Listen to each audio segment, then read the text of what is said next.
Om Swastiastu, teman-teman Tribun Bali dan Tribuners. Baru saja Mendagri Tito Karnavian melantik PJ Gubernur Bali, Bapak Irjen Pol Deres Sang Made Mahendra Jaya MH di Jakarta. Dan pada sore ini saya mendapat kesempatan untuk wawancara langsung dengan PJ Gubernur Bali via Zoom. Langsung saja kita menyapa PJ Gubernur kita. Swastiastu Pak Gubernur.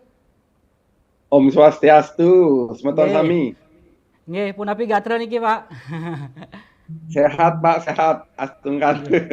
Nggih, rahayu. Nggih. Selamat sampun dilantik sebagai PJ Gubernur Bali, Pak. Dan terima kasih waktunya untuk wawancara via Zoom sore ini. Pak Gubernur, setelah cukup lama merantau, akhirnya kembali ke Bali dan mendapat mandat sebagai PJ Gubernur Bali, Pak.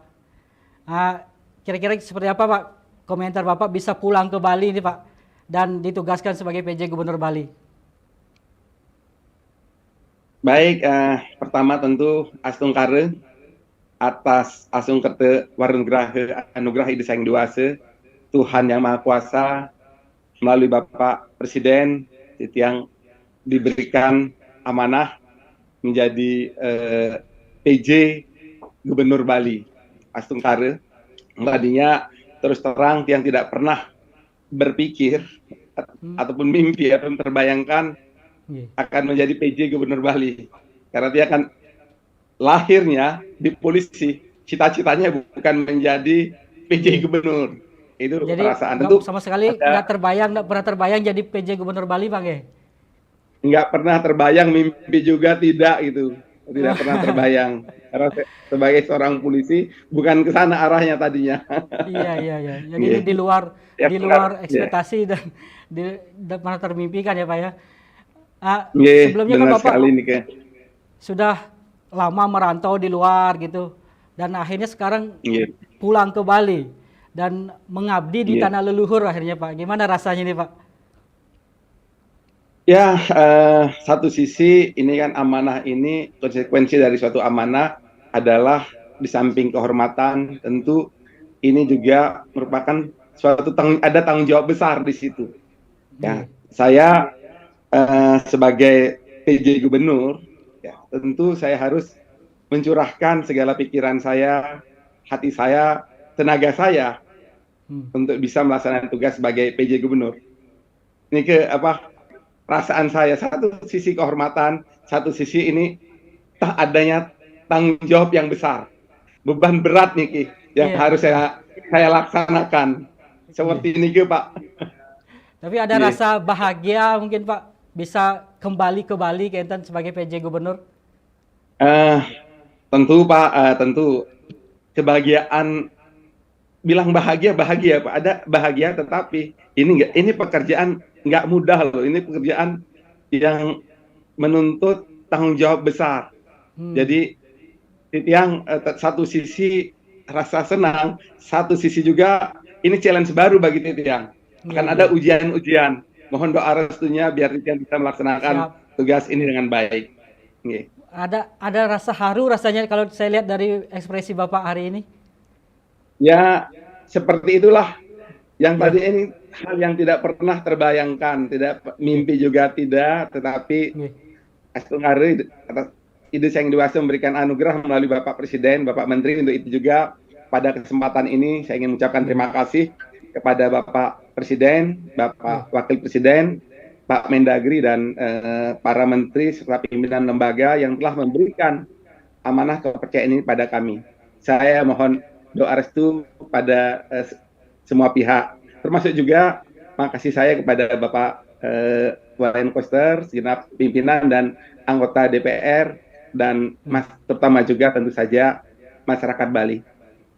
Ya, tentu kita berharap semua Bapak mendapat doa dan restu dari masyarakat Bali, Pak, ya, supaya kepemimpinan Bapak ke depan bisa didukung sepenuhnya oleh masyarakat Bali. Kira-kira sebelum tugas sebagai PJ Gubernur Bali ini bisa diceritakan, Pak, mungkin karir Bapak? Karir saya ya? Ya, sebagai polisi, dan setahu saya Bapak bahwa setelah sejak kecil mungkin bahkan sudah merantau di luar gitu. Ya, ya. Jadi memang saya ini agak unik juga saya. Saya kan Nggih. lahir besar di Singaraja. Saya Nggih. sekolah SD di Singaraja sampai kelas 4. Nggih. Kemudian orang tua karena pegawai negeri pindah tugas ke Kupang. Saya melanjutkan SD kelas 5, kelas 6 tamat di Kupang. SMP di Kupang, Ya. kelas 3 balik ke Singaraja. Wah. SMA Singaraja. Hmm. Terus saya sempat kuliah 1 tahun di Udayana. Oh, Tetapi sempat di Udayana Pak ya nggih. tempat 1 tahun. Lanjut Hmm. Titian diterima di Akpol tahun 86 tamat 89. Nggih. Tugas pertama saya di Polda Nusra. Dulu Polda. tamat Akpol pengennya sebenarnya tugas di Bali.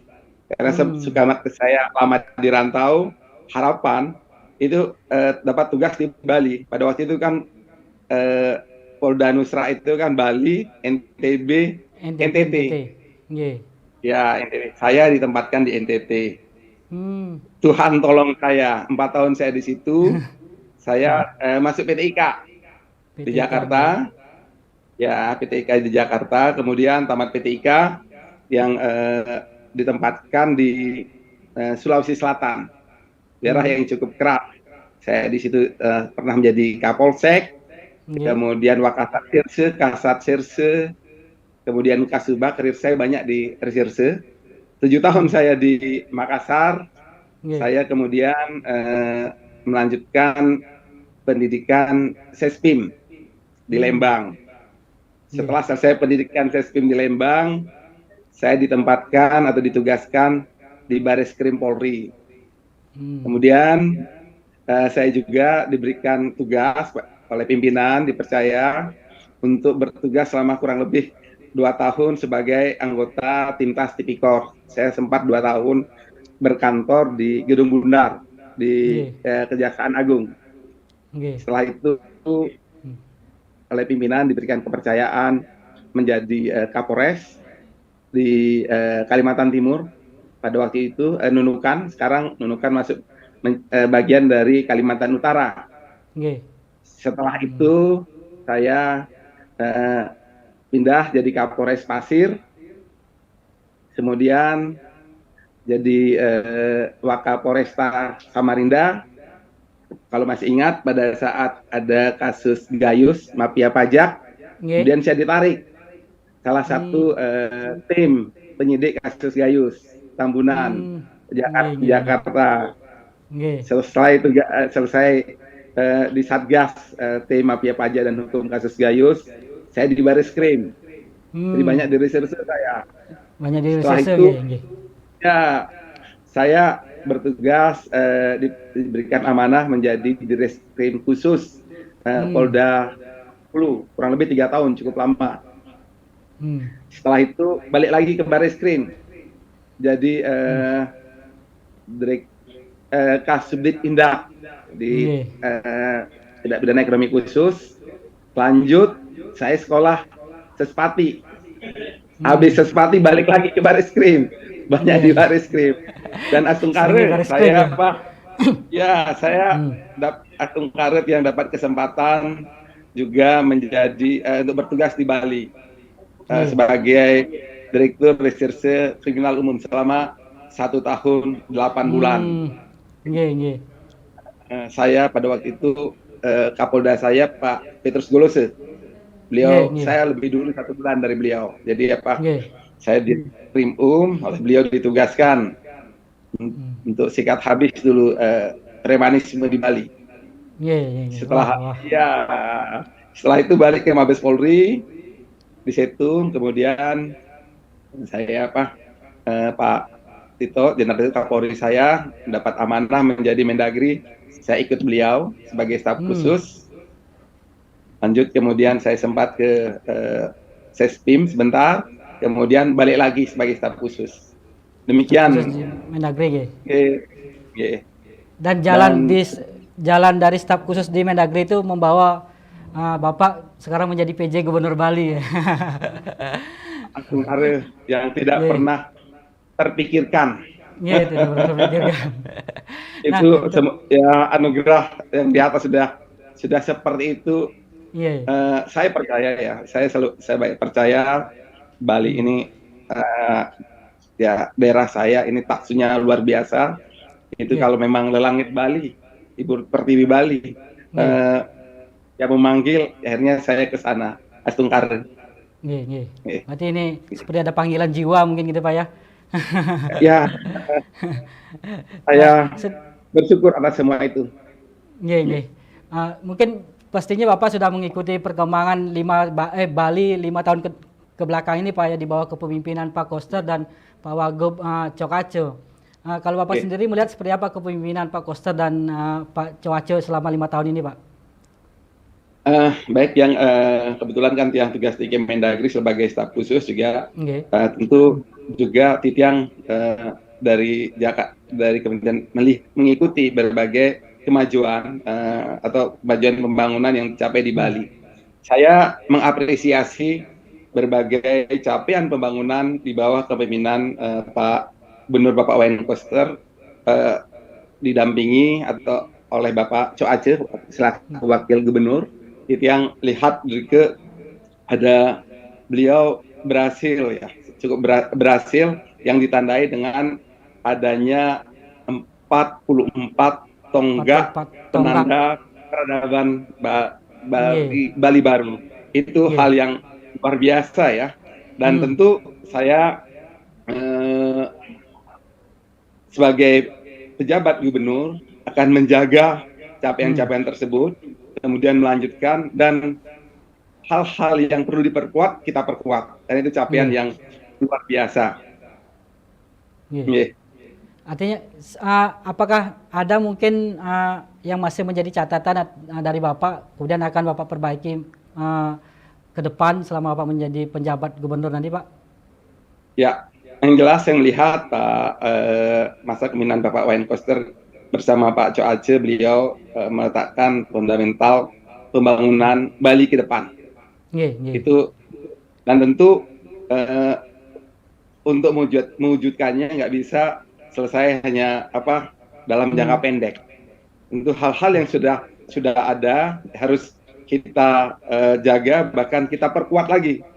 Kita Iya. perkuat lagi, kita lanjutkan, dan mana hal-hal yang perlu kita kita tingkatkan. Iya, iya, iya. Demikian. Okay. Nggih. Niki kan sekarang di Bali niki agak terjadi kemacetan di wilayah Sanur iki Pak. Mungkin Bapak sudah dapat informasi. Kemudian di Canggu juga sering jadi titik kemacetan. Kira-kira apa ini juga akan menjadi prioritas dari Bapak nanti saat menjabat sebagai pejabat Gubernur Bali, Pak?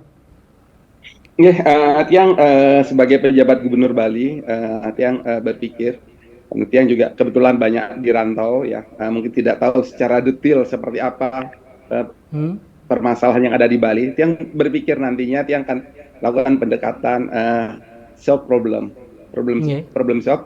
Artinya apa? Atiang akan banyak mendengar daripada berbicara.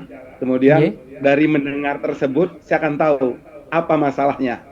Kemudian tentu dari masalah tersebut Titiang akan mencoba bersama tentu saja dengan menyertakan stakeholder terkait, coba mencari solusi untuk menyelesaikan permasalahan tersebut, termasuk tadi permasalahan terkait kemacetan. Di mana nih akar masalahnya, di mana? Kita cari sama-sama. Saya akan banyak mendengar, kita akan banyak berdiskusi untuk mari kita selesaikan bersama-sama. Seperti ini. Ya, karena Pak, masalah itu penyelesaian masalah kan tidak mungkin bisa dilakukan hanya seorang diri oleh PJ. Harus kita bersama-sama dan berkolaborasi Pak.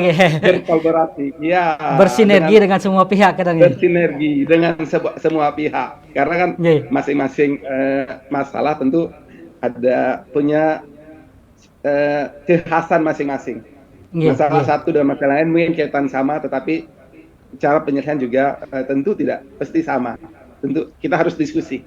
Diskusi. Untuk itu nanti saya mohon masukan, kemudian dari semua pihak, dari semua pihak, baik itu para akademisi, kemudian para tokoh masyarakat, Bang Lingsir, tokoh agama, tokoh pemuda, termasuk juga media. Kemudian mari kita cari solusinya bersama-sama. Siap, siap. Untuk menyelesaikannya. Seperti ini, Pak. Dan dari untuk sektor keamanan, Pak, gimana Pak? Tentunya Bapak yang backgroundnya Polri tentu juga memperhatikan ini dan pernah bertugas di Polda juga. Apalagi ini nanti ada hajatan pemilu dan pilkada di 2024 ini, Pak. Jadi menyelesaikan permasalahan keamanan yang ada di Bali, ya menurut Titiang, pertama kita harus punya komitmen bersama. Kita ingin nggak Bali ini aman? Kita ingin nggak Bali ini tertib? Kita ingin nggak Bali ini nyaman? Jadi komitmen bersama dulu yang menjadi landasan kita kalau untuk kita menciptakan suatu keamanan.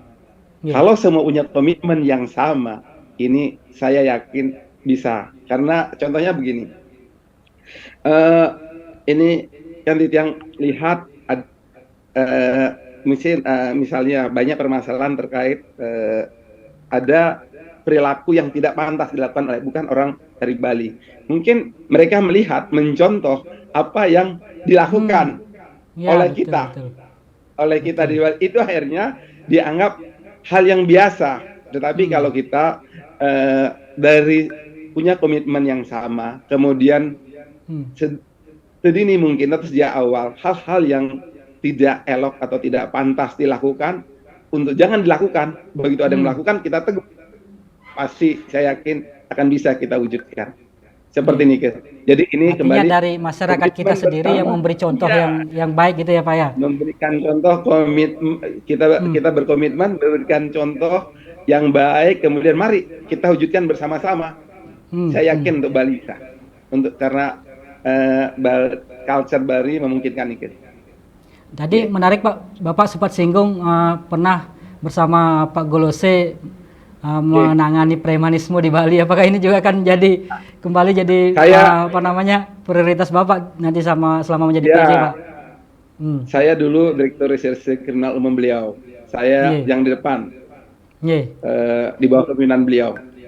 Ya. Artinya kita berharap kita tidak ingin ada tindakan-tindakan seperti itu. Nggak bagus untuk Bali.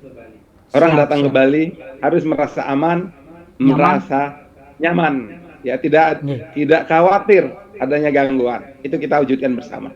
Tentu di sini peran aparat penegak hukum, Polri didukung oleh TNI dan tentu juga semua pihak. Mari kita berkomitmen untuk menjaga keamanan dan kenyamanan di Bali. Demikian Pak. Itu yang dapat saya sampaikan nih diskusi pada sore hari ini. Mungkin ke depan kita diskusi lanjut nih. Siap, menarik sekali Pak. Terakhir nih Pak, kapan Bapak rencanakan ke Bali dan memulai tugas sebagai PJ Gubernur Pak? Yang jelas sejak tadi dilantik oleh Pak Menteri, Titiang sudah menjabat selaku PJ, secara resmi menjabat selaku PJ Gubernur Bali. Artinya apa? Titiang sudah mulai bertugas. Kemudian ada hal-hal yang harus saya selesaikan di Jakarta, dan nanti rencananya Titiang tanggal 7 ke Bali tentu karena ada beberapa hal yang harus diselesaikan. Titiang mohon doa restu dan kerjasama semua pihak untuk kita bersama-sama membangun Bali, menjaga Bali. Siap Pak. Kita dukung bersama dan kita doakan semoga kepemimpinan Bapak nanti sebagai PJ Gubernur dilancarkan dan tentunya mendapat restu dari langit di atas, dari Desanya Widiwase dan juga restu dan dukungan dari masyarakat Bali. Sukses semua Pak waktunya dan kesempatannya sore ini. Sekali lagi Tiang ucapkan selamat. Kita tutup dengan Paramo Santi. Om Santi, Santi, Santi, Om.